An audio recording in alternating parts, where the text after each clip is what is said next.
الحمد لله نحمده ونستعينه ونستغفره ونؤمن به ونتوكل عليه ونعوذ بالله من شرور أنفسنا ومن سيئات أعمالنا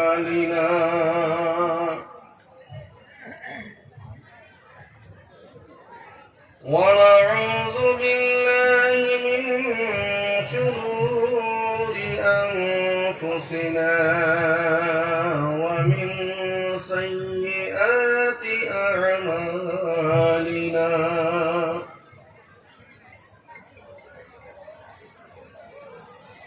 ونعوذ بالله من شرور أنفسنا ومن سيئات أعمالنا من يهده الله فلا مضل له ومن يضلله فلا هادي له ونشهد أن لا إله إلا الله وحده لا شريك له ونشهد أن سيدنا ونبينا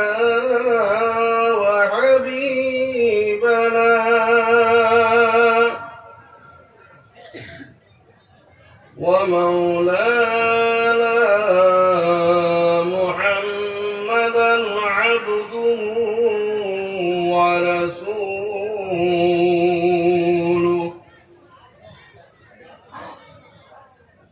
الذي أرسل إلى الناس كافة بشيرا ونظيرا وداعيا إلى الله بإذنه وسراجا منيرا وقد قال الله سبحانه وتعالى كلامه المجيد والفرقان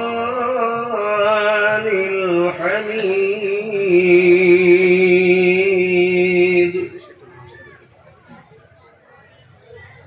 أعوذ بالله من الشيطان الرجيم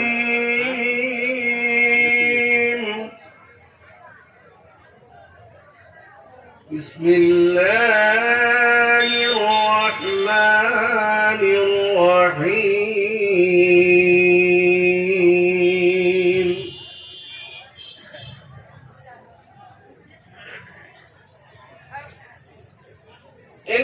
إنما يعمر مساجد الله من آمن بالله واليوم الآخر وأقام الصلاة وآتى الزكاة ولم يخش إلا الله وعسى أولئك أن يكونوا من المهتدين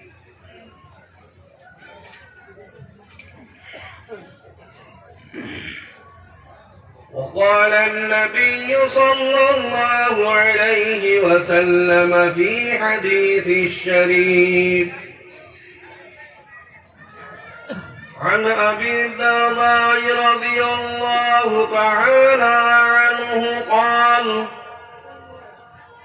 قال رسول الله صلى الله عليه وسلم المسجد بيت كل تقي وتكفر الله لمن كان المسجد بيته بالروح والرحمة والجواز على الصراط إلى رضوان الله. وقال النبي صلى الله عليه وسلم في حديث آخر قال رسول الله صلى الله عليه وسلم قل آمنت بالله ثم استقم أو كما قال عليه الصلاة والسلام.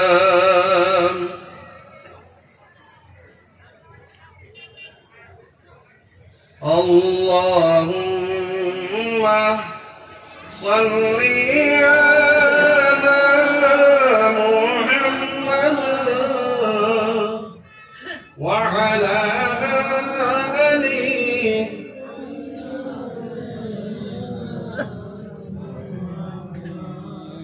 সৃষ্টি কুলের সবাই বলে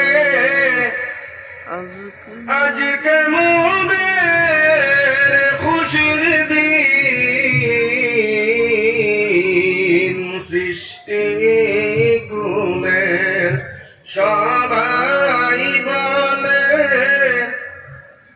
আজকে মোদের খুশির দিন।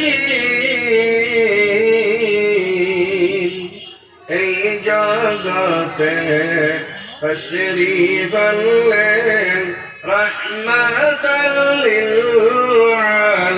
للعالمين. اللهم صل على سيدنا مولانا محمد وعلى آل سيدنا مولانا সৃষ্টি কুলের সবাই বলে আজকে মোদের খুশির দিন। এই জগতে তশরীফ আনলেন রহমাতাল লিল আলামিন। আল্লাহুম্মা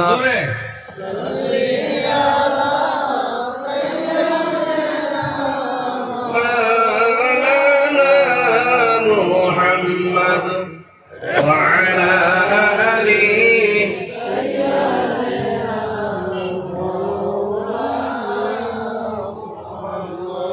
সিজদায় পড়ে কানসেন নবী উম্মত বলে জরদার। সিজদায় পড়ে কানসেন নবী উম্মত বলে জরদার। মাফ করে দেও মাহবুব আল্লাহ উম্মত আমার গুনাহগার।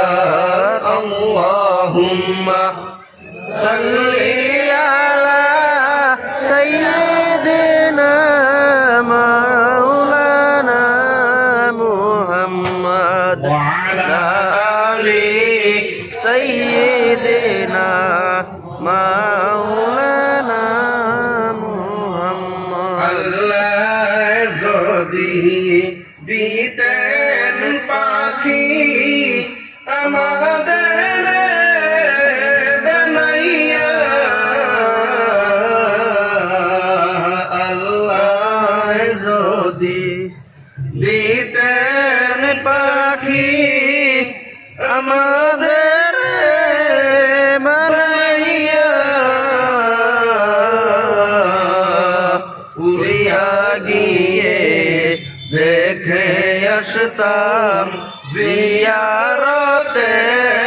মদিনা আল্লাহুম্মা সাল্লি আলা সাইয়্যিদিনা মাওলানা মুহাম্মদ ওয়া আলা আলি সাইয়্যিদিনা মাওলানা মুহাম্মদ। যিনারা এখন পর্যন্ত বাড়িতে আছেন বা আপন জনের কাছে আছেন তাদের জন্য বলতেছি, আপন আপন করারে মন কে হই তোমার আপন না, আসল আপন যিনি তিনি শুয়ে আছেন মদিনা আল্লাহুম্মা সাল্লি আলা সাইয়্যিদিনা মাওলানা মুহাম্মদ ওয়া আলা আলি সাইয়্যিদিনা মাওলানা মুহাম্মদ। বাড়ি বাড়ি করারে মান এই বাড়ি তো তোমার না, আসল বাড়ি জান্নাত হবে কবর হবে নমুনা আল্লাহুম্মা সাল্লি আলা সাইয়্যিদিনা মাওলানা মুহাম্মদ ওয়া আলা আলি সাইয়্যিদিনা মাওলানা মুহাম্মদ। প্রত্যেকে একটু জিকির করি আর একটু সামনের দিকে আসি, একবারই আসি। লা ইলাহা ইল্লাল্লাহ লা ইলাহা ইল্লাল্লাহ জোরে লা ইলাহা ইল্লাল্লাহ লা ইলাহা ইল্লাল্লাহ লা ইলাহা ইল্লাল্লাহ লা ইলাহা ইল্লাল্লাহ লা ইলাহা ইল্লাল্লাহ লা ইলাহা ইল্লাল্লাহ লা ইলাহা ইল্লাল্লাহ হাসবি রব্বি জাল্লাল্লাহ মা ফি কলবি গায়রুল্লাহ হাসবি রব্বি জাল্লাল্লাহ মা ফি ভালো লাগে না? ভালো লাগে না? জোরে বলি হাসবি রব্বি জাল্লাল্লাহ মা ফি কলবি গায়রুল্লাহ নূর মুহাম্মদ সাল্লাল্লাহু লা ইলাহা ইল্লাল্লাহ লা ইলাহা ইল্লাল্লাহ লা ইলাহা ইল্লাল্লাহ লা ইলাহা ইল্লাল্লাহ লা ইলাহা ইল্লাল্লাহ মুহাম্মাদুর রাসূলুল্লাহ সাল্লাল্লাহু আলাইহি ওয়াসাল্লাম بلغ العلا بكماله كشف الدجى بجماله حسنت جميع خصاله صلوا عليه وآله سلموا يا قوم بل صلوا على صدر الأمين مصطفى ما جاء إلا رحمة للعالمين উপস্থিত আজকের এই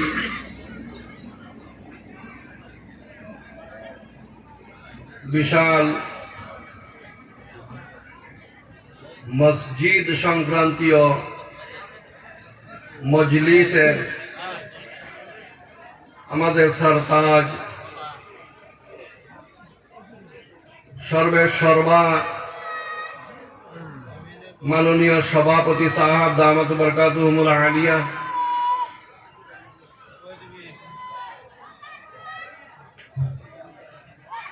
ও সুদূর লক্ষিমপুর থেকে আগত হযরত মাওলানা মোহাম্মদ খায়রুল ইসলাম সাহেব দামাত বরকাতুহুমুল আলিয়া, ও আমাদের এই এলাকার, শুধু এই এলাকার নয়, আমাদের নওগাঁ জেলার সুপরিচিত আলহাজ হযরত মাওলানা মোহাম্মদ আবুল কালাম সাহেব দামাত বরকাতুহুমুল আলিয়া, ও আপনাদের এই এলাকার ডিকরাইজান মাদ্রাসার মাননীয় হযরত মাওলানা সাজ্জাদুর রহমান সাহেব দামাত বরকাতুহুম,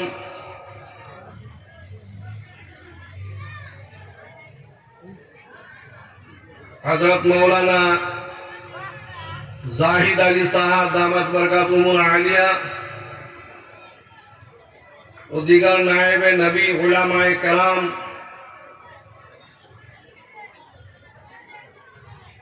প্যান্ডেলের নিচে উপবিষ্ট আমার পিতৃ সমতুল্য মুরব্বিয়ানে ইজাম মুবাল্লিগানে কেরাম, বিভিন্ন জায়গা থেকে আগত মেহমানানে কেরাম, তালাবায়ে আজিজ, হুফাজানে ইজাম, হুজ্জাজানে কেরাম, জাতির মেরুদণ্ড স্বরূপ এবং আজকের এই মজলিসের উদ্যোক্তা যুবক ভাই বন্ধু সকল, মাসুম ও বেগুনা বাচ্চা সকল এবং পর্দার অন্তরালে অবস্থান করা আমার অতি আদরের অত্যন্ত পর্দানসীনা মা ও ভগ্নী সকল, আসসালামু আলাইকুম ওয়া রাহমাতুল্লাহি ওয়া বারাকাতুহু। আল্লাহ পাক রব্বুল ইজ্জতের লাখ লাখ শুকর যে মহান আল্লাহ তাআলা আমাদিওকে হঠাৎ করিয়া কয়েকদিনের মধ্যেই চিন্তা চর্চা করিয়া আল্লাহর রাজি খুশির জন্য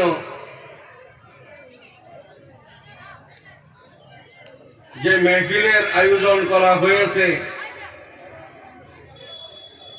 অতি দ্রুত গতিতে কম সময়ের ভিতর দিয়া হয়তো অন্য একটা অনুষ্ঠান তার বিপরীতে আল্লাহ পাক রব্বুল ইজ্জতে এই যুবক দিগকে দ্বীনের বারে কবুল করিয়া দ্বীনের মুজাহিদ হিসাবে দ্বীনের কাজে লাগাইয়া দ্বীনি মাহফিল অনুষ্ঠিত করার জন্য তাদেরকে কবুল করেছেন এবং আল্লাহ পাক রব্বুল ইজ্জত তৌফিক দিয়েছেন।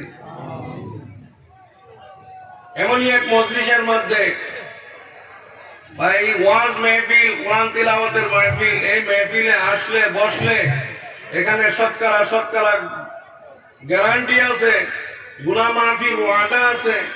সেই মজলিসের মধ্যে আপনাদেরকে আমাদেরকে আসার জন্য, বসার জন্য, কিছু কথা দিনী আলাপ আলোচনা করার জন্য আল্লাহ তাআলা আমাদেরকে সুযোগ দিয়েছেন। আমরা শুধু নিয়ত করিয়াছি আর গন্তব্যস্থলে পৌঁছে দিয়েছেন। কোন আল্লাহ? কে পৌঁছাইছেন? আল্লাহ।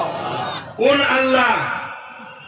যে আল্লাহ কুল কায়নাত কে সৃষ্টি করনে वाला, সৃষ্টিকর্তা, আমাদের পালনকর্তা রব্বুল আলামিন, যে মহান আল্লাহ তাআলা যে বান্দাদের গুনাহ মাফের ইরাদা করেন, তাকে মেহবুব বানাইতে চান, প্রিয় বান্দা বানাইতে চান, ওই সমস্ত বান্দাদিওকে দ্বীনি মাহফিলে, দ্বীনের কাজের মধ্যে জীবনের বারবার বহুবার এই সমস্ত কাজের মধ্যে আসার জন্য, বসার জন্য সুযোগ দিয়ে থাকেন। কারণ অগণন এই এলাকার মধ্যে অগণন মানব থাকা সত্ত্বেও, মানুষ থাকা সত্ত্বেও দ্বীনের কাজে সবাইকে আল্লাহ তাআলা লাগান না। যাকে পছন্দ করেন তাহার দ্বারাই দ্বীনের কাজ আল্লাহ তাআলা উঠায় নিতে থাকেন। তো আল্লাহ তাআলা আমাদেরকে কবুল করেছেন, তাই আমরা এখানে আসতে পেরেছি। ঠিক না বেঠিক? চাইলাম না, গুনাহ মাফির কোনো কথা বললাম না, চাইলাম না, না চাওয়াতে যদি আল্লাহ তাআলা আমাদের জীবনের গুনাহগুলি মাফ করিয়া দেন, তাতে আমরা খুশি না বেজার? যদি আমরা খুশি, তাহলে যে মহান ব্যক্তি অর্থাৎ আল্লাহ পাক রব্বুল ইজ্জত, তিনার শুকরিয়া আদায় করার প্রয়োজন আছে কিনা? প্রত্যেকে যৌথ স্বরে, উচ্চ কণ্ঠে, যৌথভাবে অন্তরের গভীরতা থেকে, অন্তরের অন্তঃস্থল থেকে সেই মহান করুণাময় আল্লাহ পাক রব্বুল ইজ্জতের প্রত্যেকেই একবার প্রাণ ভরে দিল উজাড় করে বলে নেই আলহামদুলিল্লাহ। আর একটু জোরে বলি আলহামদুলিল্লাহ, আরেকবার বলি আলহামদুলিল্লাহ। মহতরম দোস্ত আজিজ, পিছনের বিষয় টানিয়া আনাটা অর্থবোধক থাকে না, তথাপিও বলতেছি আলহামদুলিল্লাহ দিয়া শুকর আদায় করলাম কার? যে আল্লাহ আপনাকে আমাকে শান্তি অশান্তি দেন, দান করেন। আল্লাহ চাইলে শান্তি দেন, আল্লাহ চাইলে অশান্তি দেন, দেন কিনা? এটা আমাদের বিশ্বাস আছে না নাই? মানুষের ঘর বাড়ি বিল্ডিং বালাখানা সবকিছু আছে, জায়গা জমি জায়দাদ সবকিছু আছে, তথাপিও দেখবেন একটা না একটা টেনশনের মধ্যে আছেই মানুষ। পারিবারিক টেনশন, জমি জায়দাদ নিয়ে বিবাদের একটা টেনশন, বিজনেস নিয়ে টেনশন, বিভিন্ন জন বিভিন্ন টেনশনের মধ্যে নিয়োজিত আছে। শান্তি দেওয়ার মালিক কে? সেই শান্তিটা আমরা যে চাই, আমি সর্বপ্রথমে বলেছিলাম, সালাম দিয়েছিলাম। আমার মৌলানা সাহেব আগে আমার উপরোক্ত বক্তায় সালাম সম্পর্কে বুঝাইয়া গিয়েছেন। আলহামদুলিল্লাহ বলিয়া আল্লাহর প্রশংসা করলাম, এটার আওয়াজটা বেশি হয়েছে না সালামের আওয়াজটা বেশি হয়েছে? কোনটা বেশি হয়েছে?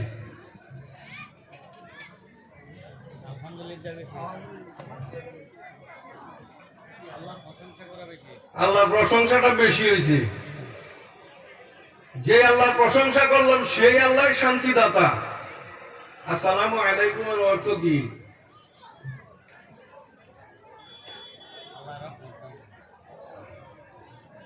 এদিকে যদি যাই বহুত লম্বা চোরা হয়ে যাবে। মহতরম দোস্ত আজিজ, সালাম দেওয়া বাল্লাওয়া হুজুরে ভালোভাবে ব্যাখ্যা করিয়া বলিয়া গিয়েছেন। প্রত্যেকে আমল করবো ইনশাল্লাহ, আগত দিনে ইনশাল্লাহ।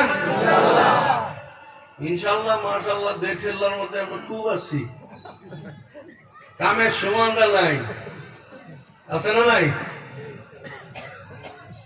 মহতরম দোস্ত আজিজ, কিছু আনুষঙ্গিক আলোচনায় আমি প্রথমেই যাইতে চাই।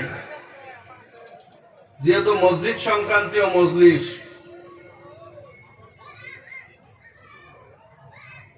দুই ধরনের মেহনত আছে দুনিয়ার মধ্যে, দুই ধরনের। কয় ধরনের ভাই? দুই ধরনের মেহনত আছে। একটা হইল সাংসারিক মেহনত, আর একটা পরকালের মেহনত। দুই ধরনের মেহনতি হয় কিনা? সাংসারিক মেহনত আপনি কি করিয়া আপনি খেত খামার করবেন, নিজের ঘর বাড়ি সামালবেন, আওলাদকে কিভাবে লেখাপড়া করাইবেন, কিভাবে আগ বাড়াইয়া নিয়ে যাইবেন, সম্মানী ব্যক্তি কিভাবে হইতে পারেন সমাজের মধ্যে, সেটা একটা মেহনত নাকি? মেহনত হয় কিনা? আর একটা হইল পরকালের মেহনত, সেটা হইল ইমানি মেহনত। মহতরম দোস্ত আজিজ, ওই দুনিয়ার মধ্যে আপনি মেহনত করবেন, মেহনত করতে করতে মাথার ঘাম আপনি পাওয়ের মধ্যে ফেলাইতেছেন, সারা দিন আপনি ক্ষেত খামারের মধ্যে বিজনেসের মধ্যে ইটা ভাটার মধ্যে লাগিয়া রয়েছেন, শুধু আধাত এই উদরটা পুরাইবার জন্য মাথার ঘাম আপনি জমিনের মধ্যে ফেলাইতেছেন। যতই মেহনত করেন, বড় ক্ষেতের সিজন আসিয়া গেছে, বড় ধানের সিজন আছে না নাই? ক্ষেতের মধ্যে সারা দিন মানুষে কর্মের মধ্যে ব্যস্ত থাকবে। এক এক বিঘা থেকে 40 মণ 50 60 মণ পর্যন্ত ধান উৎপাদিত হয়। ভালো মেহনত করলে ধান হয় কিনা? হাইব্রিড ট্রাইব্রিড এইগুলি লাগাইলে ধান বেশি হয় না নাই? যত্ন বেশি করবেন, ধান বেশি হইব। আর বখরবমুন আপনি ধান উৎপাদিত করতেছেন, উৎপাদন করতেছেন, ধান রাখার জন্য আপনার ভাড়ালের মধ্যে জায়গা নাই, ধানের টিভি বানাইয়া রাখছেন, বাড়ির মধ্যে ঘরের মধ্যে ডুলি ডালা ভরিয়া ফেলছেন, এত ধান আপনিও উৎপাদন করলেন। মাতারাম দোস্ত আজিজ, একটি কথা ভালোভাবে শুনিয়ে রাখবেন, জানিয়ে রাখবেন, যতই ধান আপনি উৎপাদন করেন, পাট উৎপাদন করেন, ইটা তৈরি করেন, জীবন ভরা আপনি কৃষক নামে নামাকরণ থাকবেন, জীবন ভর আপনাকে চাষা ভাই, চাষি ভাই এবং কৃষক বলবে, কিষান বলবে, ঠিক না বেঠিক? যতই মেহনত করুন, আমদারে কি করবো? আল্লাহ আল্লাহ বুঝুন না নাই? খেত করুইয়া তোমার বাপের কি করে? তো কৃষিজীবী, কাল্টিভেটর, কৃষিজীবী, খেত খামারের কাজ করে। যতই ধান আপনি বানাইতে থাকেন, যত কিছুই আপনি করতে থাকেন, কোনো দিন আপনার নাম পেপারের হেডলাইনের মধ্যে আসবে না যে আপনি একজন কৃষি মন্ত্রী। কৃষি মন্ত্রী হইব। যতই ধান উৎপাদন করেন, আপনার নাম, আপনাকে কেউ কৃষি মন্ত্রী বলবে না, কৃষি মন্ত্রী হওয়ার সম্ভাবনাও নাই। মাতারাম দোস্ত আজিজ, এইদিকে আসেন, আপনি ইটা বালি দিয়ে, সিমেন্ট দিয়ে, রড দিয়ে, গিট্টি দিয়ে বিল্ডিং বানাইতেছেন, বড় বড় টাওয়ার বানাইতেছেন, বড় বিল্ডিং বানাইতেছেন, কোটি কোটি টাকা সেটা বিক্রি করা হইতেছে, লাভ আপনার হইতেছে, মুনাফা অর্জন করতেছেন, বানাইয়া দিতেছেন আপনি একজন মিস্ত্রি। যত বড়ই বিল্ডিং আপনি টাওয়ার বানান না কেন, আপনাকে কোনদিন সার্টিফিকেট দিবে না যে আপনি একজন পরিকল্পনা মন্ত্রী। আপনার নাম জীবনভর রাজমিস্ত্রি থাকবে। হাসান মিসা যত বড় বড় বিল্ডিং বানায়, এটি পরের কাম করে দিতেছ, নাম জীবন ভরা কি থাকবো? মিস্ত্রি থাকবো। পরিকল্পনা মন্ত্রী হওয়ার সম্ভাবনা নাই। আরেকটা বস্তু আছে, ধরেন চামড়া। খারাপ লাগতেছে কি? আমার পরে বক্তা আছে, যদি ফোন খারাপ লাগে তাই আমি কি করে দেবো? একটা বস্তু চামড়া আছে, এই চামড়া যদি আপনি ওয়াশ করেন, সাফা করেন, যত্ন করেন, এই চামড়ার থেকে বিভিন্ন সামগ্রী উৎপাদিত হয়। চামড়ার দ্বারা কোরআনের গিলাফ লাগানো হয়। একটা গরুর চামড়া আপনি লাগাইলেন, চামড়াকে সাফা করিয়া এমন ভাবে তেলা বানাইছেন, কয় পরিষ্কার করিয়া রাখছেন, এই চামড়াকে কেউ কোনদিন চুমা খাবে না। খাবে কি? চুমা খাইব? এই চামড়া যদি ব্যবহার করিয়া আপনি কোরআন শরীফের সঙ্গে যদি লাগাইয়া দেন, আহাদিসে নববিয়ার মধ্যে যদি আপনি লাগাইয়া দেন, দেখবেন কোরআন শরীফের উপরে যে গিলাপের মতো আছে, কালো চামড়া দিয়া লাগানো আছে, মুরট লাগানো আছে, কোরআন শরীফ তিলাওয়াত করিয়া সর্বশেষ মানুষের রাখার সময় সর্বপ্রথম তাকে চুমা খায় কি খায় না? আল্লাহ তাআলা এই চামড়ার দ্বারাই এত সম্মানী বস্তু বানাইয়া দিলেন। সম্মানী বস্তুর সঙ্গে যখন লাগিয়া গেল, এই নিকৃষ্ট চামড়াকে আল্লাহ পাক রব্বুল ইজ্জত দুনিয়ার মধ্যে সর্বশ্রেষ্ঠ এবং সম্মানী বস্তু বানাইয়া দিয়েছেন। বলেন সুবহানাল্লাহ। এই চামড়ার দ্বারা আপনি ব্যাগ বানাইতেছেন, ব্যাগ বানাইতেছেন, এই চামড়ার দ্বারা জুতা আবিষ্কার করতেছেন। একজন জুতা আবিষ্কারক, জুতা আবিষ্কার করনেওয়ালা, কিংবা ফ্যাক্টরির মধ্যেই হোক, কারখানার মধ্যেই হোক, জুতা যদি আবিষ্কার করে, যে জুতা বানায় আর সেলাই করে, রং লাগায়, পালিশ করে, তার নাম কি? তারে কি দেয়? মুসিবুজুর না সামা?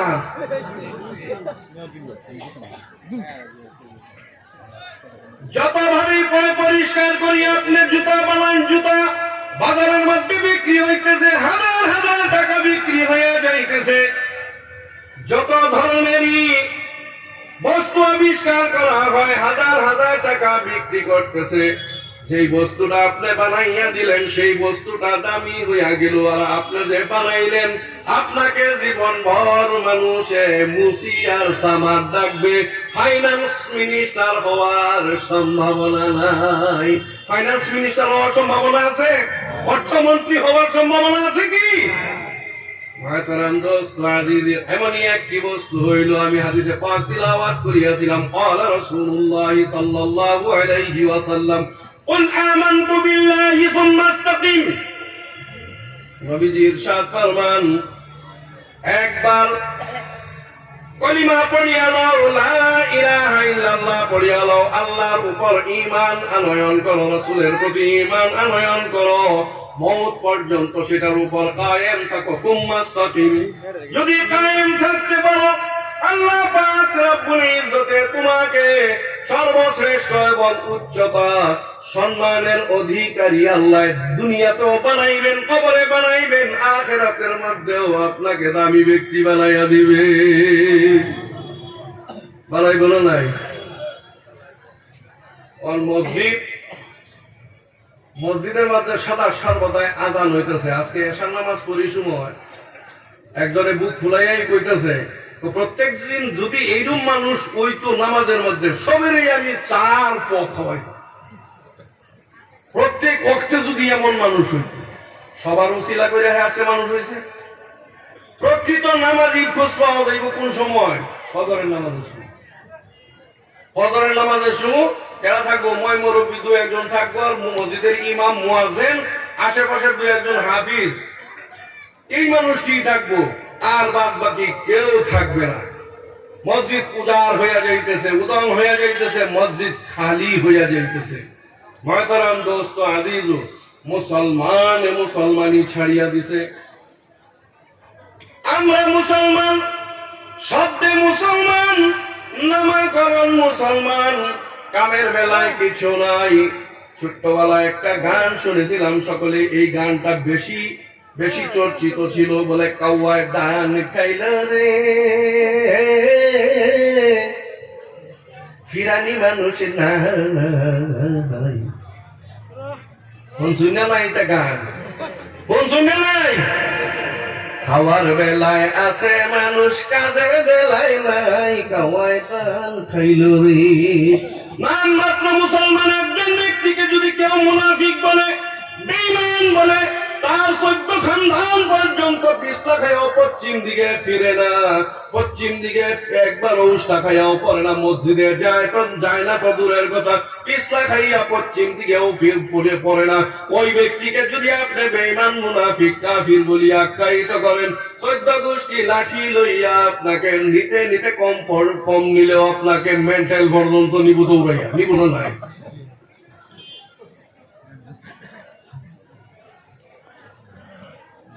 সেই জন্য আল্লাহ তাআলা কোরআনের মধ্যে ঘোষণা করে, ইয়া আইয়ুহাল্লাযীনা আমানু আমিনু, হে ঈমানদার বান্দাগণ তোমরা ঈমান আনয়ন করো। নামমাত্র আমরা ঈমানদার, ঈমান আমাদের আনতে হবে।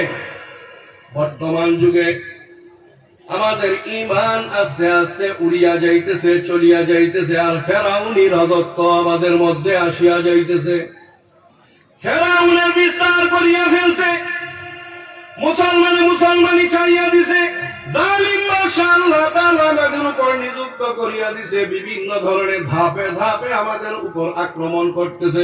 কোন সময় আযান নিয়ে, কোন সময় গরুর মাংস নিয়ে, কোন সময় মসজিদ নিয়ে।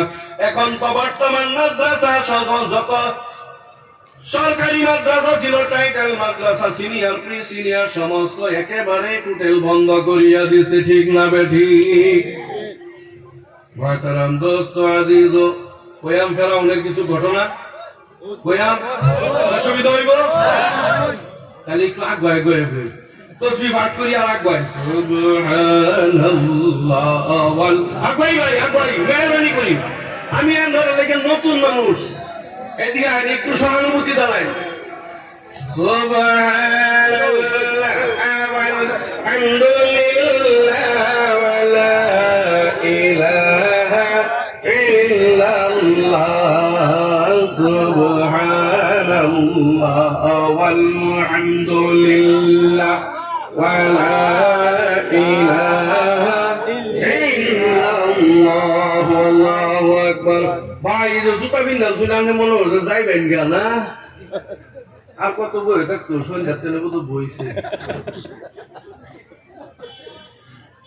মহতরম দোস্ত আজিজ, ফেরাউন আর হামান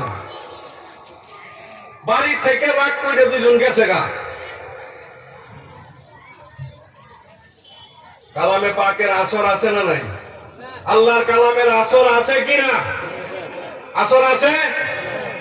এই কোন দাদারা বই রয়েছে মনে হয় তার বিশ্বাস নাই আল্লাহর কোরআনের উপরে যে আল্লাহর কালামের যে আসর আছে, মনে হয় এই ভাইয়েরা কখনো বিশ্বাস হইয়া হারছে না। আশরাফ আলী থানভী রাহমাতুল্লাহি আলাইহি তিনার কাছে তিনার কিতাবের মধ্যে লিখছেন,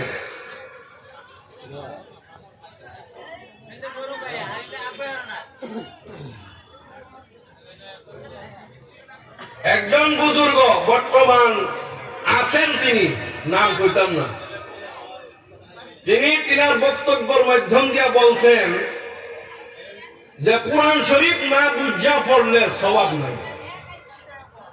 কোরআন শরীফ না বুঝা পড়লে সওয়াব নাই, অর্থ না বুঝা যদি পড়ে তো সওয়াব নাই। এটা তিনার বক্তব্য।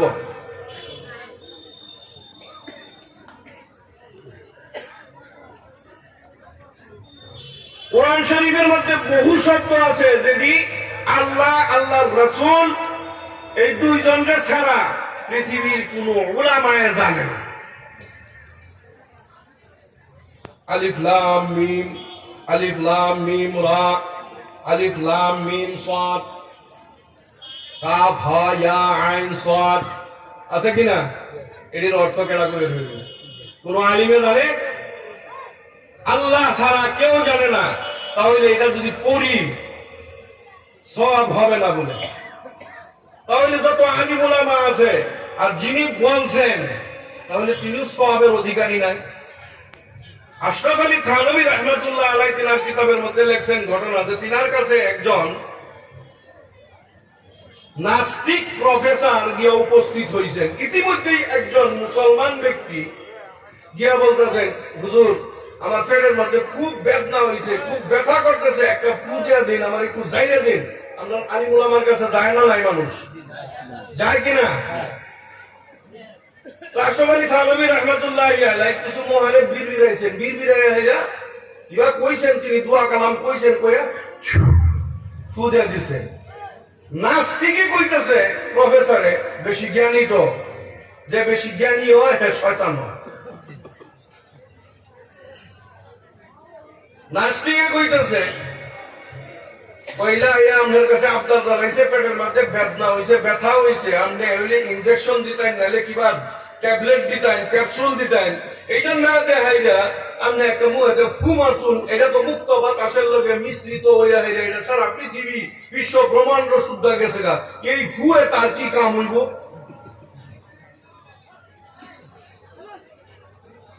যারে বুঝিছে হয়ে গেছে তা। আশরাফ আলী থানভী রাহমাতুল্লাহ আলাইহি এই নাস্তিক প্রফেসরের উত্তর দিতেছেন, আমি তো মনে করছিলাম যে আপনি একজন শিক্ষিত মানুষ, আমার বুধে কয়, আমার বিবেক কয় যে আপনি একটা আস্তা গাধা। এত বড় শিক্ষক প্রফেসর, তার এইভাবে গাধা রাখছে, ডাউনের লগে লগে তার শরীর রং বিবর্ণ হয়ে গেছে, লাল কালা হয়ে যেতেছে। কি কইল আমারে? এত শিক্ষায় শিক্ষিত হইলাম, প্রফেসর হইলাম, এত এত ছাত্র আমার আমার গাধা রাখছে, রং বিবর্ণ হয়ে গেছে, শরীরের মধ্যে কাপ উঠতে বসছে, রাগের চুটে শরীর কাপ উঠতে বসছে। আশরাফ আলী থানভী রাহমাতুল্লাহ আলাইহি তিনারা জিজ্ঞাসা করে, তো মনে হয় আমি আমার কথা আমাদের রাগ করছি? রাগ করতাম না, বাড়িতে হাজার কাটা খাবে, আমাদের লেবুর রস দিন, মানে রাগ উঠলো কে? আমি তো আপনার শরীরের মধ্যে গুতা দেখাইয়া কইছি না গাধা, আপনার শরীর আমি টাচ করছি না, আপনার শরীর কাপড় উঠলো কে লিগা? মহাতারাম দোস্ত আজিজ, তিনি ফরমাইতেছেন যদি আমার কথার মধ্যে যদি এতটুকু আসর, আমি একজন মানুষ, আমার কথার মধ্যে যদি, আমার কালামের মধ্যে যদি এতটুকু আসর, যার কারণে আপনার শরীরের রং বিবর্ণ হইয়া শরীরের মধ্যে কম আসিয়া গেছে, কাপ আসিয়া গেছে, আমি একটা সাধারণ মানুষের কথায় যদি আপনার শরীরের মধ্যে কাপ উঠিয়ে যাইতে পারে, আল্লাহ পাক রব্বুল ইজ্জতের কালামের মধ্যে আসর নাই। সব আহঙ্কার সুন্দরী ফাঁসে বয়ে রয়েছে, কিছু মশায় ধরে এই বেরি করছে বেন্দনরে মশাই বাইরে কত ঘরে কত বাইরে আমার শৈল মূল্য লাগে গুগল দেয় একটা জঙ্গল জঙ্গল থেকে ফাঁকা সুদ্ধা ডাইল বাইন গিয়া আইন বাইরে কত ঘরে বাইরে এটা যে নই গোসা লাগে এই নই খালি ফুলে উঠে খাচ্ছা, যে নই লাগে এই নই খালি খাচ্ছা লগে তো বলেছি তুই কি আনলাম, যে নই লাগে এই খালি খাচাইতেছে জলতাছে বুড়া মুরব্বী বেড়া বয়ে তুমি দুটো সূত্রা ভাতা লই আয় আমরা সূত্রা ভাতা বুঝুন বা না বুঝুন শরীরের লোকের টাচ করলে এটা খাত যাইবো ফুলবো জ্বলবো, ঠিক না বেটি? কালামে ইলাহি আপনি বুঝুন বা না বুঝুন এটার আসর আছে কিনা, সেই কালামের পাকের থেকে আমি আয়াতে কারিমা তিলাওয়াত করিয়া তার কিছু আংশিকভাবে ব্যাখ্যা আপনাদের সম্মুখে বলতে চাই, ডাঙ্গিয়া ধরতে চাই। আপনারা শোনার জন্য প্রস্তুত আছেন কি? মহতরম দোস্ত আজিজ, ফেরাউন আর হামান দুইজন বাড়ির থেকে গুসা করিয়া চলিয়া গেছে। যাইতে যাইতে এক শহরের মধ্যে গিয়ে এক তরমুজের দোকানের মধ্যে তাহারা কাজ নিল। তরমুজের দোকানের মধ্যে তরমুজ বিক্রি করে, কাটিয়া মানুষকে খাওয়ায়, পারিশ্রমিক হিসাবে তাহারা পয়সা অর্জন করে। এইভাবে পয়সা কামাইতে কামাইতে বহু পয়সা দুইজনে কামাইলো। এইবার ফেরাউন আর ফেরাউনের পরামর্শদাতা হইল হামান। হামানে বলতেছে, ও ভাই ফেরাউন, আর কতদিন মানুষকে এইভাবে তরমুজ কাটিয়া কাটিয়া খাওয়াইবো, চলো এই বিজনেস আমরা ছাড়িয়া দেই। বলে কি করবে? বলে যাও দেখি কোথাও গিয়ে আমাদের মজদুরি তালাশ করি। যাইতে যাইতে এক গুরুস্থানের মধ্যে গেলেন, গিয়ে ওইখানে তাহারা দুইজনে চাকরি নিল। যত মানুষ মরে আর মানুষ ওই জায়গার মধ্যে আনে, দফন সম্পাদন করার কাজ তাহারা নিল। মানুষ খেমানির কাজের মধ্যে তারা নিয়োজিত হইল দুজন। আল্লাহর কি কারিশমা!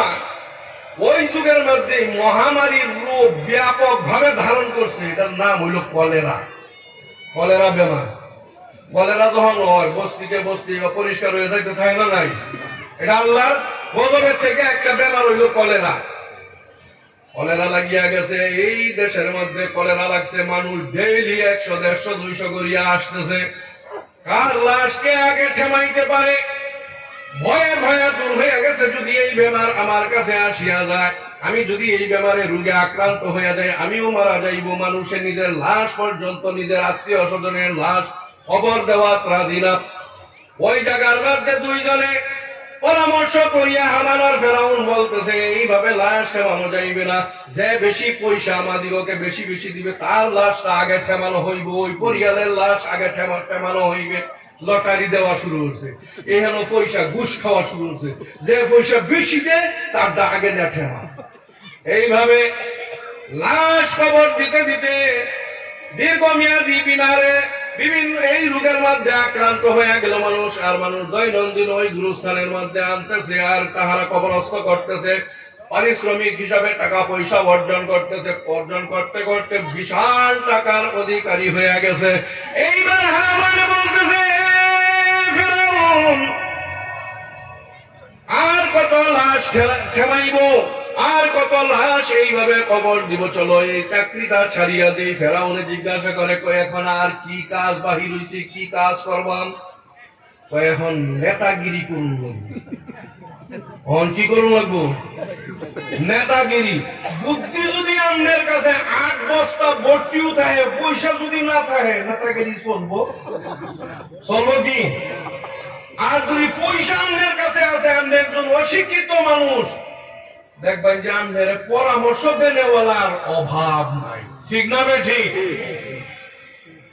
এইভাবে টাকা পয়সা অর্জন করিয়া এইবার নেতাগিরির মধ্যে নাম দিল। জনগণের মনোবল নিয়ে একজন হইল প্রেসিডেন্ট আর একজন হইল প্রধানমন্ত্রী। প্রেসিডেন্ট হয়ে গেল ফেরাউন, প্রধানমন্ত্রী হইল হামান। দুইজনের রাজত্ব চালাইতেছে। রাজত্ব চালাইতে চালাইতে জনগণ তাদের বৈশ্যতা স্বীকার করিয়া ফেলছে। জনগণকে উঠ কইলে উঠে, বস কইলে বসে। মাতারাম দোস্ত আজিজ, এইভাবে যখন দীর্ঘদিন যাওয়া আরম্ভ করিয়া দিল, এইবার হামানে বলতেছে, হে ফেরাউন, নেতাগিরিও করলাম, তরমুজের কাজ করলাম, লাশ খেমানির কাজ করলাম, নেতাগিরি বাদ দেও, এইবার নতুন কাজ করো। বলে কি কাজ করব?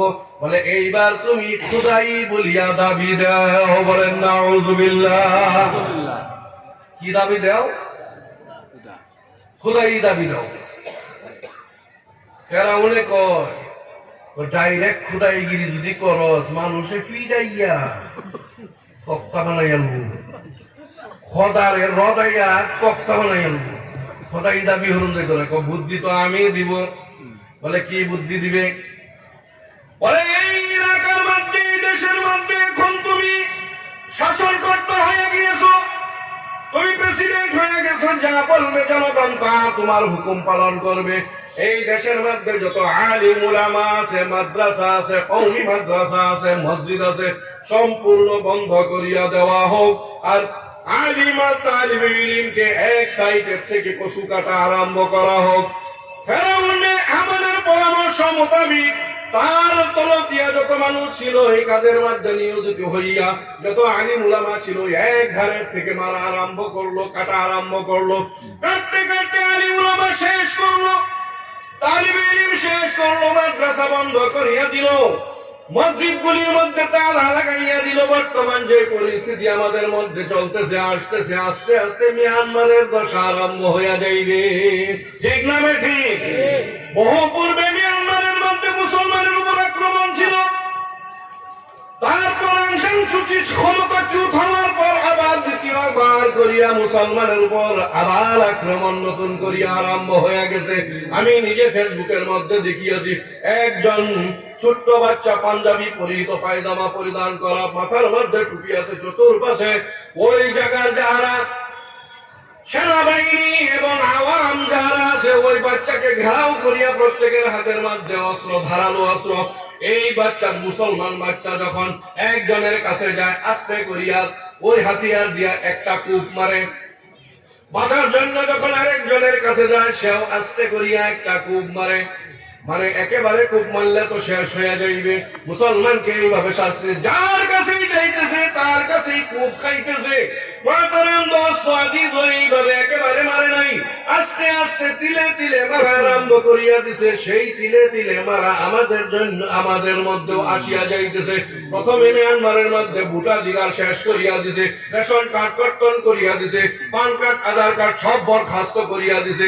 আস্তে আস্তে চাপাইয়া চাপাইয়া আনিয়া তারপরে মুসলমানকে সেই জায়গা থেকে, দেশের থেকে দেশান্তর করিয়া দিছে, বহু মারিয়া ফেলছে, আবার নতুন করিয়া আরম্ভ হয়ে গেছে। আমি বলিয়াছিলাম ফেরাউনের রাজত্ব বর্তমান চলতেছে, আদান দেওয়া নিষেধ করার জন্য উঠিয়া পড়িয়া লাগছে, গরুর মাংস বন্ধ করিয়া দেওয়ার উপক্রম হয়ে গেছে। মসজিদ বন্ধ হইয়া যাইবে, মাদ্রাসা তো ওয়াল টোটাল বন্ধ হইয়াই গিয়েছে। আর ওই দলের মধ্যে খারাপ পাইলে আজকে একটা কথা বলিয়া যাইব, ওই একজন বিরাট বড় নামি দামি মন্ত্রী, তিনি বলতেছে মামার চাচা হতর ভূত আমার না লাগে। মহতারাম দোস্ত, আজও মুসলমান এত তলে গিয়েছি, এত নির্লজ্জ হইয়া গিয়েছি, বেহায়া হইয়া গিয়েছি।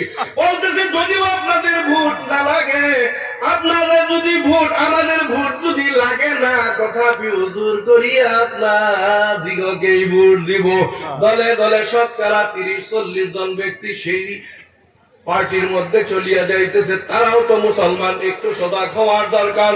আপনারা যে এইভাবে যাইতেছেন, মুসলমানের উপর লাঞ্ছনা বঞ্চনা কিভাবে আসতেছে, অথচ আপনাদের অনুমান নাই।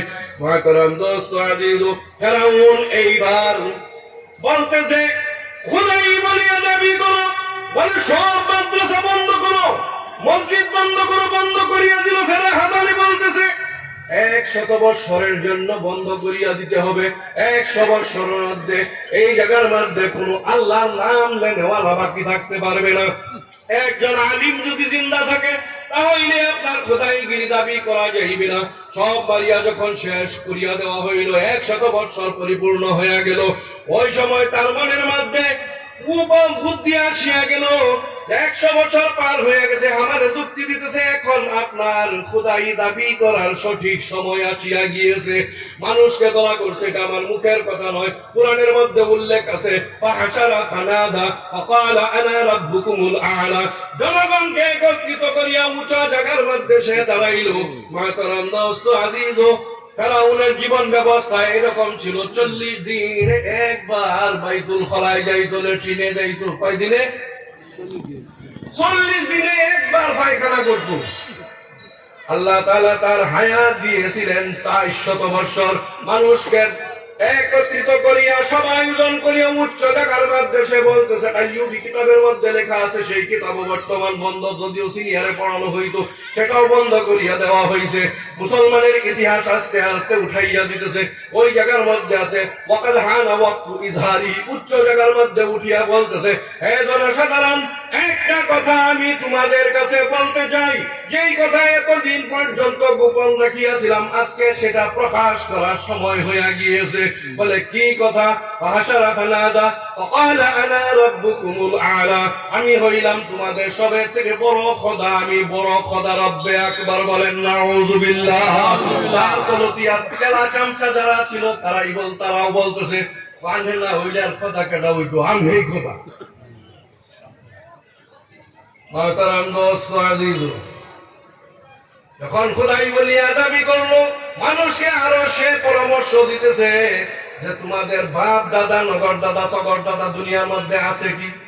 বলে নাই। বলে কি হয়েছে? বলে মারা গিয়েছে। আমি তো মানুষ না, আমি বনি আদম না, আমি হইলাম রব্বে আ'লা, আমি হইলাম আল্লাহ। যদি তোমাদের বাপ দাদাদের মতন মানুষ হইতাম, কোন দিন তোমাদের বাপ দাদার মতন আমিও তো দুনিয়ার থেকে বিদায় হয়ে যাইতাম। আমার বয়স 400 বছর হয়ে গেছে, আমার তো মহৎ আসে না, যদি মানুষ হইতাম মরিয়া যাইতাম। গতিকে আনা রাব্বুকুমুল আ'লা, আমাকে রব বলিয়া মানিয়া নাও। মাতারাম দোস্ত আজিজ, ওই অবস্থায় সে দাবি করিয়া বসলো, খোদাই বলিয়া দাবি করিয়া বসলো। দাবি করার পর ওই যুগের মধ্যে ফেরাউনের বাড়ির মধ্যে একজন কর্মকরনেওয়ালা, ফেরাউনের মেয়ে, তার মাথার চুল আশ্রাইয়া দেনেওয়ালা খাদিম একজন ছিল। ওই খাদিমের পিতার নাম ছিল হেজকিল।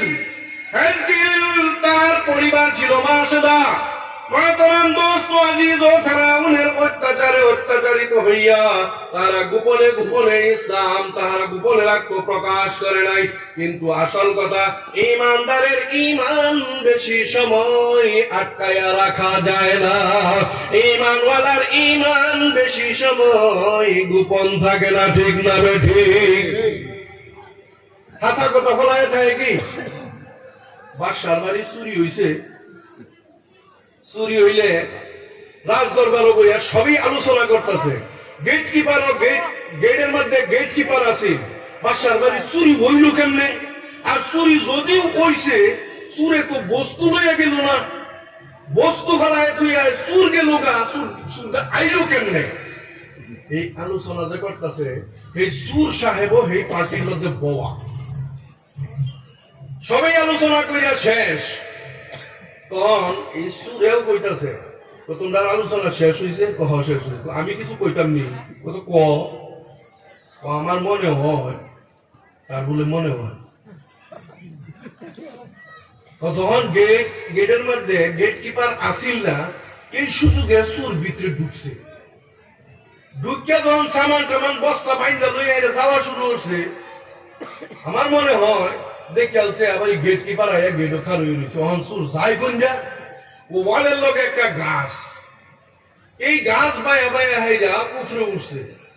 উঠতে হাইরা যেই ফাল দিবার লইছে, ও বস্তা বেড়ে গেছে গা ওয়ালের ভিতরে, আর আমি বেড়েছি গা বাইরে। হুজুর কুসু আশা কথা ধরা পড়ে কিনা? মাতারাম দোস্ত আজিজ, ফেরাউনের মেয়ের চুল আশ্রাইয়া দিতেছে। এই অবস্থায় হঠাৎ করিয়া এই চিরুনিটা মাটির মধ্যে পড়িয়া গেছে, তার মুখ দিয়ে অটোমেটিক বাহির হয়ে গেল। আল্লাহকে যাহারা লা শরীক মানে না, তাহাদের উপর আল্লাহর গজব পড়ুক, ঠাডা পড়ুক। ফেরাউনের মেয়ে বলতেছে, হে খাদিমা, তুমি আমার বাবার কথা বলিয়াছো, আমার বাবায় রব বলিয়া স্বীকার করে, আমার বাবার জন্যই তো তুমি বদদোয়া করিয়াছো আমার মনে হইতেছে। ওই মহিলা মেয়ে বলতেছে, না, তোমার বাবার কথা আমি বলি নাই। যে আল্লাহ আমাকে, তোমাকে, তোমার বাবাকে, এই গোটা কায়নাত বিশ্ব ব্রহ্মাণ্ড সৃষ্টি করিয়াছে, তাহাকে যে যাহারা লা শরীক মানে না, ওই ব্যক্তিদের উপর আল্লাহর গজব পড়ুক। এই কথা শোনার সঙ্গে সঙ্গে ফেরাউন দৌড়িয়া গিয়ে ফেরাউনের কাছে মেয়ে গিয়ে বলতেছে, ও আব্বা, আমাকে আমার খাদেমাই এই কথা বলিয়াছে, বলে তাহাকে তালাশ করিয়া ধরিয়া নিয়ে আসো। পর যে সঙ্গিয়া কইছে যে যারা আল্লাহরে মানে না তার উপরে ঠাড়া বলুক, তাহলে তো আনবে আল্লাহ না। ফেরাউনের কথা তো ঠিকই কইছে, দুনিয়ার সব মাইনে শেষ করে দিলাম, ইমান ওরা সব শেষ করে দিলাম, এটা করতে রয়ে গেল। তালাশ কর, এটার বাপের এটার মারে ধরে আনে। এই ঘোষণা হওয়ার সঙ্গে সঙ্গে হেজকিল বাড়ি ছাড়িয়া পলায়ন করিয়া পাহাড়ের মধ্যে গিয়ে জঙ্গলের মধ্যে আত্মগোপন করলো। তার অনুসন্ধানে ফেরাউনে মানুষ পাঠাইয়া দিল, 2 জন গোয়েন্দা পাঠাইল, 2 জন সিআইডি পাঠাইল। 2 জন সিআইডি যখন যাওয়া শুরু করলো, যাইতে যাইতে গিয়ে দেখে পাহাড়ের কাছে জঙ্গলের মধ্যে হেজকিলের পশ্চিম দিকে দাঁড়াইয়া নামাজরত অবস্থায় নামাজ পড়তেছে। আর তার কাতারের মধ্যে তার ডাইনে বামে যত হিংস্র জানোয়ার, জঙ্গলি জানোয়ার, পশু পাখি সব আসিয়া এই নামাজের কাতারের মধ্যে দাঁড়াইয়া গেছে। বলেন সুবহানাল্লাহ। হেজকিলে মাথা নোয়ায়, রুকু করে, জানোয়ারেও মাথা নোয়ায়। যখন হেজকিল সেজদার মধ্যে যায়, গোটা জানোয়ার সমস্ত মাটির মধ্যে মাথা লাগাইয়া হামাগুড়ি দেওয়া আরম্ভ করছে। বলেন সুবহানাল্লাহ। এই অবস্থায় গিয়ে 2 জন গোয়েন্দায় দেখতে পাইল, দেখিয়া বলতেছে, দেখার সঙ্গে সঙ্গে হেজকিল বলতেছে, আল্লাহ গো, যে আমার অবস্থানের কথা বাদশার কাছে গিয়ে বলিয়া দিবে, তাহাকে তুমি দুনিয়ার মধ্যেই উপযুক্ত শাস্তি দিয়া দিও। আর যে ব্যক্তি আমার কথা গিয়ে বাদশার কাছে, ফেরাউনের কাছে বলবে না, আল্লাহ তাহাকে জাযায়ে খায়ের তুমি দান করিও। মহাতারাম দোস্ত আজিজ, ওই 2 গোয়েন্দা দৌড়িয়া ফেরাউনের বাড়ির মধ্যে গিয়ে বলতেছে, ও বাদশা, যা বলা হেজকিলকে তো আমি দেখিয়া আসছি অমুক জায়গার মধ্যে, সে নামাজরত অবস্থায় আছে, নিয়ত বান্ধিয়া সে কি জানি কয়, জানোয়ার দাঁড়ানো অবস্থায় আছে, সে মাথা নোয়ায়, জানোয়ারেও মাথা নোয়ায়। যখন সে মাটির মধ্যে সেজদা দেয়, জানোয়ারেও মাটির মধ্যে, জমিনের মধ্যে হামাগুড়ি খায়। বাদশা এটা হুইন্যায় কয়, আম্মক বানাইবার আর রাস্তা পাইছত না, আমার বিয়োগ পাইছ, হাসা কথা একেবারে হাসা কথা কইতেছি। লগেরটা রেজি গাইছে, এই ঘটনা কইতেছে যে হাসা না মিছা। আল্লাহ পাক রব্বুল ইজ্জতে ওই ব্যক্তির দিমাগের থেকে, তার মেমোরি থেকে ওই দেখিয়া আসা কার্যটা একেবারে ডিলিট করিয়া দিছে, অদ্ভুলা হয়ে গেছে। বাদশারে কইতেছে, ও আমি বাস্তব হিসাবে বাস্তবিক জীবনে দেখলাম তো দূরের কথা, স্বপ্নে আমি হেজকিলকে দেখছি না। লগে লগে জল্লাদরে হুকুম দিছে, এই বদতমিজরে নিয়া এখনই শুলির মধ্যে দেও। সঙ্গে সঙ্গে তাহাকে শুলির দেওয়া হইল। আর এই ব্যক্তিকে হাসা কথা বলার জন্য সত্য বলছে প্রমাণিত হইছে বলিয়া তাহাকে ছাড়িয়া দিল। হেজকিলের দোয়া কাজে আসিয়া গেল। ফেরাউন এইবার হেজকিলকে না পাইয়া হেজকিলের পরিবার মাসেরাকে বাড়ি থেকে ধরিয়া আনলো। একটা ছোট্ট বাচ্চা, তার সঙ্গে একেবারে ছোট্ট বাচ্চা, আর বড় মায়েকে তো সে আগেই ধরিয়া রাখছে। বাড়ির মধ্যে আনিয়া উত্তপ্ত তেলের মধ্যে তেল এইভাবে কড়াইয়ের মধ্যে ঢালিয়া তেল গরম করতেছে।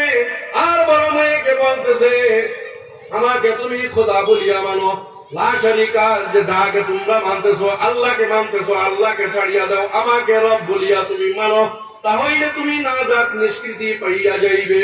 ফেরাউনকে বলতেছে, হে ফেরাউন, যতই অত্যাচার করো, যতই অমানুষিক নির্যাতন আমাকে করো, যে ঈমান আমার ভিতরে ঢুকিয়া গিয়েছে, যতই তুমি আমাকে সাতাও, জ্বালাও, মারো, কাটো, এই ঈমান তুমি কোন সময় বাহির করিয়া নিতে পারবে না। তার মাকেও নিয়ে আসা হইল, ছোট্ট বাচ্চাকেও নিয়ে আসা হইল। ছোট্ট বাচ্চার প্রতি মার একটা বেলেগ মোহাব্বত থাকে কিনা? ছোট বাচ্চার দিকে মার মোহাব্বত থাকে কিনা?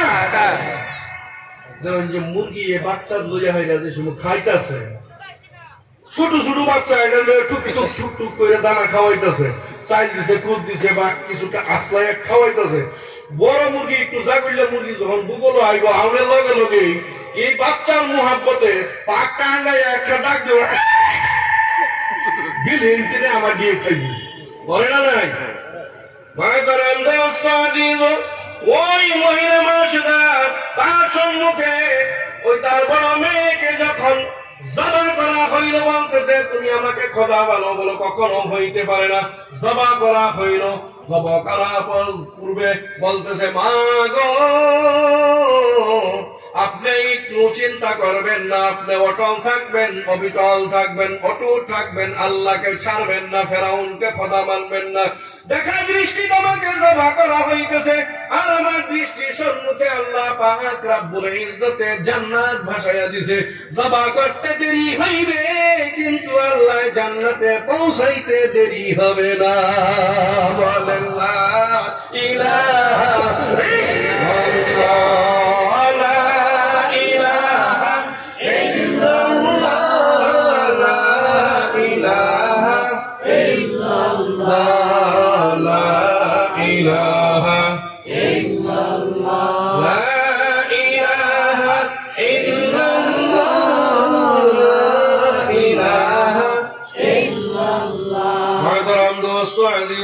বড় মেয়েকে এইভাবে জবা করিয়া তেলের মধ্যে ছাড়িয়া দিল। তেলের মধ্যে ছাড়ার সঙ্গে সঙ্গে শরীরের থেকে হাড্ডির থেকে মাংসগুলি আলাদা হয়ে গেল, আর হাড্ডি আলাদা হয়ে গেল। এই সময় ছোট্ট মেয়েকে কোলের থেকে কারিয়া নিয়ে আসে। ফেরাউনের দলদিয়া মানুষে যখন কারিয়া নিয়ে আসে, মার অন্তরের মধ্যে কতটুকু আঘাত লাগতেছে। মা শুনবে, গুণা শিশু বাচ্চা বড়টাকে মার সম্মুখে জবা করিয়া দিল। দিন বাঁচাইতে গিয়ে, নিজের ঈমান বাঁচাইতে গিয়ে, ঈমানের কারণে দুনিয়ার মধ্যে সে কুরবান হয়ে গেল। ছোট্ট বাচ্চাকে টানিয়ে নিল। ছোট্ট বাচ্চাকে টানার পূর্বে বলতেছে, এখনো তুমি আমার উপর ঈমান আনো, আল্লাহকে বাদ দিয়ে দাও, আমার উপর ভরসা করো, আমাকে খোদা বলিয়া মানো। এই বাচ্চাকে নখের জবা করিয়া তেলের মধ্যে এখনই গরমের মতন ছাড়িয়া দেওয়া হইবে। ওই ছোট্ট বাচ্চা কিছুই বলতে পারে না, কথাও বলতে পারে না। তার মা সদারে কাঁদতেছে, বলে আমার বড় মেয়ে গিয়েছে, আমার ছোট্ট মেয়েও যাক, আমিও দুনিয়া থেকে বিদায় হইয়া যাইব, কিন্তু তোর মতন শয়তানকে খোদা মানব না। ওই ছোট্ট বাচ্চাকে যখন জবা করা হইতেছে, তেলের মধ্যে ছাড়িয়া দিবে।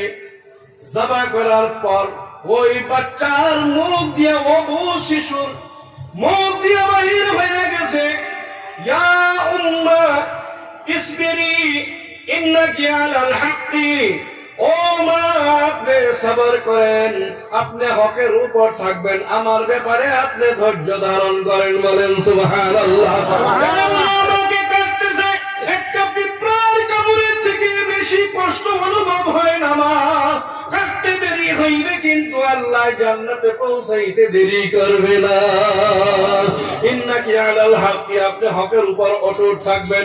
বাচ্চাকে যখন খতম করিয়া দিল, তারপর তার মাকে ধরিয়া নিয়া বলতেছে, এখন তোমার নম্বর আসিয়া গেছে, তোমার সর্বশেষ কোন ইচ্ছা আছে কি? যদি কোনো ইচ্ছা থাকে তাহলে প্রকাশ করতে বলো, তোমার কথা রাখা হইবে, মানা হইবে। বলতেছে, হে ফেরাউন, আমাকে তো মারা হইবেই, কিন্তু একটা শেষ আবদার।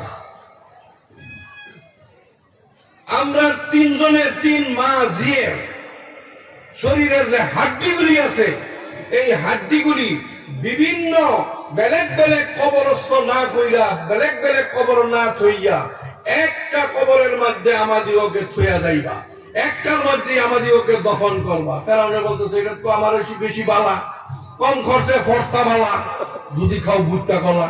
ঠিক না? ঠিক। তার কথা অনুযায়ী জমা করিয়া তাকে দেওয়া হইল তেলের মধ্যে দিয়ে। তেলের মধ্যে যখন দিল, মাংসগুলি সরিয়া গেল, হাড্ডি গুলি একত্রিত করিয়া তার কর্মচারীর দ্বারা একটা গর্তের মধ্যে দফন করিয়া দেওয়া হইল। নবী করিম সাল্লাল্লাহু আলাইহি ওয়াসাল্লাম যখন মেরাজের মধ্যে যাইতেছেন, জিবরাইল আলাইহিস সালাতু ওয়াস সালাম নিয়ে যখন বাইতুল মুকাদ্দাস যাইতেছেন, অতিক্রম করতেছেন সাখরা পাথরের মধ্যে, তখন পাও রাখলেন। ঘটনা বড় লম্বা চড়া, শর্টকাট বলতেছি। ওই সময় নবী করিম সাল্লাল্লাহু আলাইহি ওয়াসাল্লাম জিবরাইলকে বলে, ইয়া আখি জিবরাইল, হে ভাই জিবরাইল, আমার নাকের মধ্যে জান্নাতের সুঘ্রাণ আসা শুরু করিয়া দিছে, মনে হইতেছে জান্নাত আমাদের নিকটবর্তী হইয়া গেছে। বলেন সুবহানাল্লাহ। সুবহানাল্লাহ। জিবরাইল আলাইহিস সালাতু ওয়াস সালাম বলতেছেন, হে নবী মুহাম্মদ, এটা আপনি জান্নাতের খুশবু পাইতেছেন না? জান্নাত এখন থেকে বহু দূর আছে, বহু হাজার হাজার মাইল অতিক্রম করিয়া যাইতে হবে, বহু দূরে, এখন পর্যন্ত জান্নাত দূরে আছে। নবীজি বলতেছেন, হে জিবরাইল, আমি জানি জান্নাতের যখন কাছাকাছি হইয়া যাওয়া যায়, যখন 500 মাইল দূরত্ব থাকিয়া যায়, তখনই জান্নাতের সুঘ্রাণ আসা নাকের মধ্যে আসা শুরু করে। তাই আমার অনুভব হইল জান্নাত বোধহয় আমার নিকটবর্তী হয়ে গেছে। জিবরাইল বলতেছেন, না ইয়া মুহাম্মদ রাসূলুল্লাহ সাল্লাল্লাহু আলাইহি ওয়াসাল্লাম, সেটা মেইন জান্নাত না।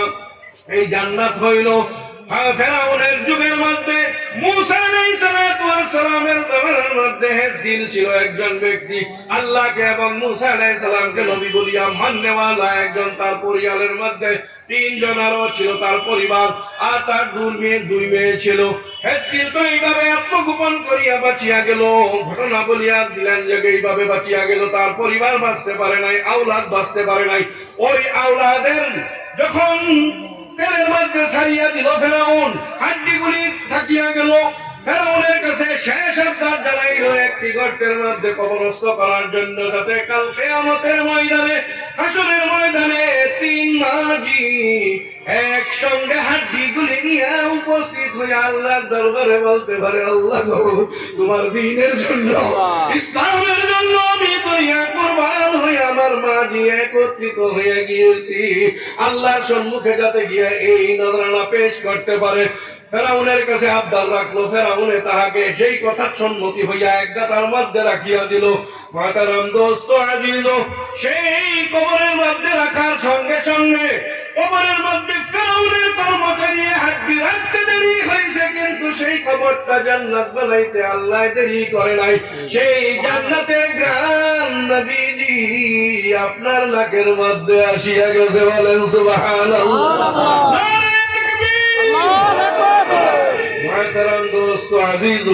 বর্তমান যুগ চলছে, সিস্টেম চলছে, সব পরিবর্তন। মুসলমানের থেকে অমুসলিম হওয়ার, মুসলমান অমুসলিমকে সহযোগিতা করা, এটার নামই আমরা রাখছি পরিবর্তন। মাহতারাম দোস্ত আজিজ, আল্লাহ পাক রব্বুল ইজ্জতে হযরত জিবরাইল আলাইহিস সালাতু ওয়াস সালামের মারফতে দুনিয়ার মধ্যে যে সমস্ত বস্তু নবীজির জরিয়ায় জানায় গেছেন, কালামে পাক নবীজির হাদিসগুলি রাখিয়া গেছেন, তার মধ্যে হযরত জিবরাইল আলাইহিস সালাতু ওয়াস সালাম এত ক্ষমতা সম্পন্ন, এত বড় বুজুর্গ। বড় বড় ফেরেশতা কয়জন? কয়জন গো? কয়জন? 5 জন? 4 জন? কেডা কেডা? কেডা কেডা?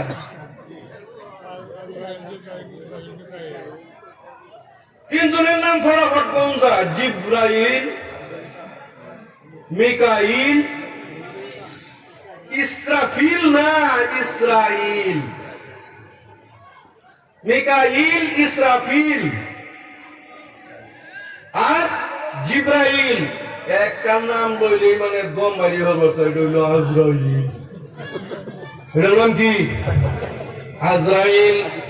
এত বিরাট আকৃতির, এত বিশাল আকৃতির মাতারাম দোস্ত আজিজ, কোরআনে কারীমের মধ্যে উল্লেখ আছে। আমি যে ঈমানের কথা বলিয়াছিলাম, যদি ঈমানি মেহনত করি, নামাজ, হজ, যাকাত, সাদকা, খায়রাত, দান খায়রাত যদি আমরা করিয়া যাই, দুনিয়ার মধ্যে মেহনত করিয়া যাই, দুনিয়ার মধ্যে আল্লাহ আমাদেরকে সম্মানী বানাইবেন, এবং আখিরাতের মধ্যেও আমাদেরকে সম্মানী বানাইবেন কিনা। এই সম্মানী হওয়ার মাধ্যম হইল মেহনত করতে লাগবে, আল্লাহর সঙ্গে, আল্লাহকে পাওয়ার জন্য মুজাহিদা করতে লাগবে, আল্লাহকে চিনতে লাগবে, হালাল হারাম সমস্ত চিনুন লাগবে না নাই? মাতারাম দোস্ত আজিজ, যদি আমি ভালো পর্যায়ে করিয়া যাইতে পারি। আল্লাহ পাক রব্বুল ইজ্জত এই দুনিয়া থেকে আখিরাতের মধ্যে এমন একটা জান্নাত আপনাকে আমাকে দান করবেন যদি আল্লাহর ফরমাবরদারি সঠিকভাবে করিয়া গিয়া থাকি। মসজিদ মাদ্রাসা যদি আমি সম্পূর্ণভাবে নিয়ম পালন করিয়া আদায় করিয়া গিয়া থাকতে পারি, মসজিদের খেদমত করিয়া যাইতে পারি, আল্লাহ তাআলা এই পৃথিবীর থেকে 10 গুণা বড় একটা জান্নাত আপনাকে আমাকে দান করবেন। বলেন সুবহানাল্লাহ। এই পৃথিবী থেকে 10 গুণা বড় একটা জান্নাত দিব। এটা হইল আদনা জান্নাত। আর সবচেয়ে বড় জান্নাত হইল জান্নাতুল ফিরদাউস। সবচেয়ে বড় জান্নাত কি? জান্নাতুল ফিরদাউস। নবী করিম সাল্লাল্লাহু আলাইহি ওয়াসাল্লাম হাদিসে পাকে ইরশাদ ফরমান, যখন তোমরা জান্নাতের কামনা করো তখন জান্নাতুল ফিরদাউসের কামনা করিও আল্লাহর দরবারে। বলেন সুবহানাল্লাহ। একদিন নবী করিম সাল্লাল্লাহু আলাইহি ওয়াসাল্লাম এইভাবে বসা অবস্থায় হযরত জিবরাইল আলাইহিস সালাতু ওয়াস সালাম আসলেন। আসিয়া বলতেছেন, ইয়া রাসূলুল্লাহ, আমি আল্লাহর কাছে আমার উদ্দেশ্য বলার উদ্দেশ্য হইল যে আমরা যে জান্নাত যাইবাম, জান্নাতুল ফিরদাউসটা কি রকম জান্নাত। আপনার ঈমানওয়ালারে আল্লাহ পৃথিবীর থেকে 10 গুণা বড় একটা জান্নাত দিব। আর কামিল ঈমানওয়ালারে আল্লাহ তাআলা কত বড় জান্নাত দিব, এই জান্নাতের বিষয়ে জানবার প্রয়োজন আছে কিনা? জিবরাইল আলাইহিস সালাম আসিয়া বলতেছেন, ইয়া রাসূলুল্লাহ, আমি আল্লাহর কাছে জিজ্ঞাসা করে আল্লাহর কাছে আরাধনা করলাম, আল্লাহ গো, তুমি যে তোমার বান্দাদের জন্য জান্নাতুল ফিরদাউস বানাইছো, এই জান্নাতুল ফিরদাউসটা যদি আমাকে একটু দেখাইতে। আল্লাহ অর্ডার দিবেন, যাও তুমি দেখাও। জান্নাতুল ফিরদাউস দেখার জন্য বলতেছেন, ইয়া রাসূলুল্লাহ, আমি জান্নাতুল ফিরদাউসের একটা ময়দানে, সেই ময়দানের নাম হলো ময়দানে মসজিদ। সেইখানে গেলাম, আল্লাহ তাআলা আমাকে 600 নূরের পাখা দিবেন। কয় শত? 600 নূরের পাখা দিবেন। পৃথিবীর মধ্যে যদি পাখাগুলি এইভাবে প্রশস্ত করি, এক কিনারা থেকে আরেক কিনারা পর্যন্ত ঠিকা লাগিয়া যাইবে, মাঝে দিয়া সুই ফেলাইবার জায়গা থাকবে না, গোটা পৃথিবী আমার পাখার দ্বারা পরিপূর্ণ হয়ে যাইবে। বলেন সুবহানাল্লাহ। কত বিশাল আকৃতি। কোরআনের মধ্যে আছে, ইন্নাহু লাকাউলু রাসূলিন কারীম যী কুওয়াতিন ইনদা যিল আরশি মাকিন। আল্লাহ তাআলা শক্তির অধিকারী বানাইয়া দিয়েছেন। জান্নাতুল ফিরদাউসের মধ্যে গিয়ে, জান্নাতুল ফিরদাউসের মধ্যে ময়দানে মসজিদের মধ্যে গিয়ে বলতেছেন, ইয়া রাসূলুল্লাহ, আল্লাহ তাআলা আমাকে এত স্পিড দিয়েছেন, এত শক্তি দিয়েছেন, একবার যদি আমি এই 600 নূরের পাখা এইভাবে উঠাইয়া যদি একটা টান দেই, 1000 বছরের রাস্তা অতিক্রম করতে পারি। বলেন সুবহানাল্লাহ। কত হাজার বছরের? খালি একবার উড়াইয়াই বা ফাঁকটা নামায় 1000 বছর দূর যায়। 1000 বছরের রাস্তা অতিক্রম করতে পারে, এত দ্রুত গতিতে যান। মাতারাম দোস্ত আজিজো, ইয়া রাসূলুল্লাহ, জান্নাতুল ফিরদাউসের মধ্যে ময়দানে মসজিদের মধ্যে গিয়ে আমার পাখা এইভাবে ছাড়িয়া যখন আমি উড়া আরম্ভ করলাম ধারাবাহিক হিসাবে, আমার ভুক লাগে না, আমার খিদা লাগে না, আমার পিয়াস নাই, আমার ঘুম নাই, ঘুমানি লাগে না, আমার ঘুমের প্রয়োজন নাই, আমার পেশাব পায়খানার হাজত নাই। ধারাবাহিক হিসাবে উড়া শুরু করলাম, পাখা মারা শুরু করলাম। এইভাবে পাখা মারতে মারতে 70 বছর যাবত কন্টিনিউ পাখা মারলাম, কিন্তু সেই জান্নাতের ফিরদাউসের কুল কিনারা পাই না। এত বড় জান্নাত আল্লাহ তাআলা কামিলে ঈমানওয়ালার জন্য রাখিয়া গেছেন। সেই কামিলে ঈমানওয়ালা কিভাবে বলবে? কোরআনের আয়াত তিলাওয়াত করিয়াছিলাম, ইন্নামা ইয়ামুরু মাসাজিদাল্লাহি মান আমানা বিল্লাহি ওয়াল ইয়াউমিল আখির ওয়া আকামাস সালাত ওয়া আতাজ যাকাত ওয়া লাম ইয়াখশা ইল্লাল্লাহ ফাআসা উলাইকা আইয়াকুনু মিনাল মুহতাদিন। আল্লাহ তাআলা বলতেছেন, ওই সমস্ত মানুষই মসজিদ নির্মাণ করতে পারে, মসজিদ আবাদ করতে পারে। মসজিদের মধ্যে সভা উপলক্ষে আজকে মুসল্লি বেশি হয়ে গিয়েছে, কিন্তু ফজরের সময় দেখবেন মসজিদ খালি হয়ে গেছে, জোহরের টাইমে মসজিদ খালি হয়ে গেছে, আসরের সময় বাজার থাকার কারণে মানুষ কিছু হয়, ইশার সময় হয়, মাগরিবের সময় হয়, কিন্তু দুই সময়ে পাওয়া যায় না, ফজর আর জোহরের সময় পাওয়া যায় না। কোন ব্যক্তিরা মসজিদ আবাদ করতে পারে? বিল্লাহি, যারা আল্লাহর প্রতি ঈমান আনিয়াছে, মাতারাম দোস্ত বুজুর্গ, কেমন ঈমান? যেমন হেজবিল তার পরিবার সহ যে জাতীয় ঈমান আনয়ন করিয়াছিল, আল্লাহকে আল্লাহ বলিয়া, মুসা আলাইহিস সালামকে নবী বলিয়া, আমরাও যদি আল্লাহকে আল্লাহ বলিয়া, হুজুর পাক সাল্লাল্লাহু আলাইহি ওয়াসাল্লামকে নবী বলিয়া দিলের দ্বারা সাক্ষ্য দেই এবং কার্যে পরিণত করি, সেই ব্যক্তিদের জন্য বলতেছেন কামিল ঈমান ওয়ালার জন্য। মান আমানা বিল্লাহি, যে আল্লাহর উপর ঈমান আনিয়াছে,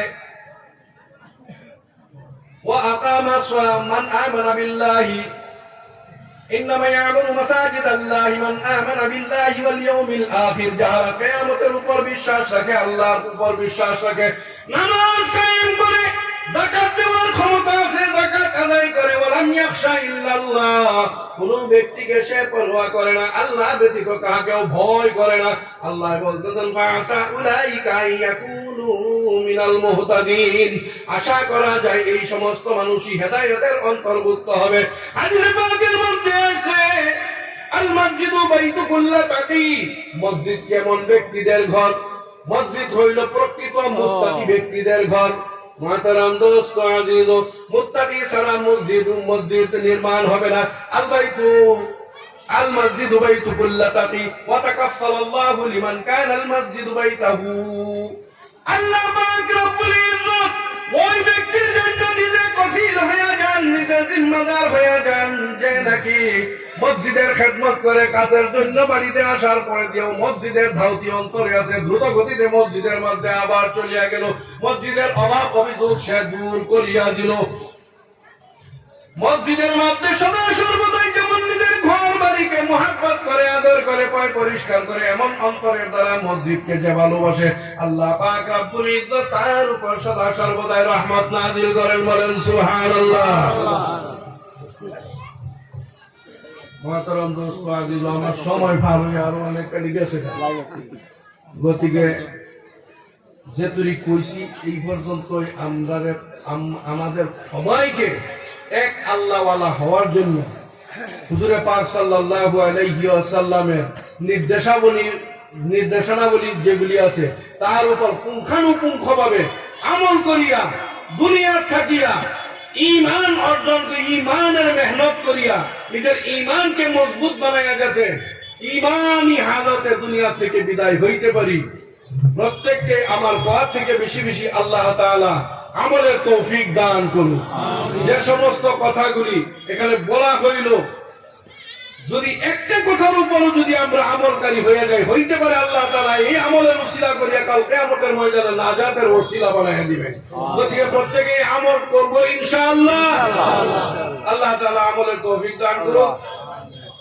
আর যা কিছু বলছি সর্বপ্রথম আমাকে সবাইকে আমলের তৌফিক দান করুক। আর খাস করিয়া যদি কথা এদিক সেদিক হয়ে গেছে, কারণ তোর কিছু লাগছে, আল্লাহ আজকে ক্ষমা করবেন, আমার জন্য দোয়া করবেন যাতে দিনের খেদমত করিয়া করিয়া দুনিয়া থেকে বিদায় হইতে পারি। আসসালামু আলাইকুম ওয়া রাহমাতুল্লাহি ওয়া বারাকাতুহু।